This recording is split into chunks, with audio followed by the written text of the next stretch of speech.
నమస్తే.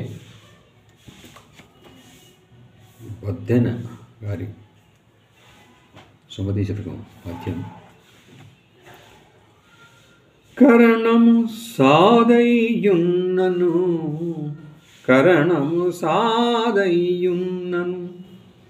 గరిమదముడిగినను పాము గరవకయున్నను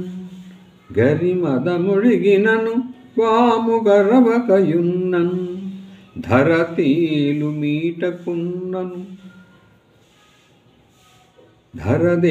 మీటకున్నను గరమరుదుగా లెక్కగొనరు గదరా సుమతి.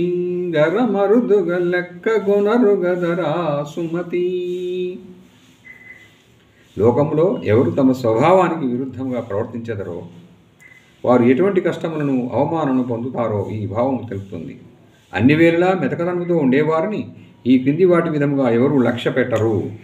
అనుకువ కలిగి మెతక స్వభావము కలిగి ఉండినను, ఏనుగు తన మదస్వభావమును వదిలిపెట్టినను, పాము కరవకుండా విడిచిపెట్టినను, తేలు కుట్టకుండా ఉండినను జనులు వాటిని లెక్క చేయరు.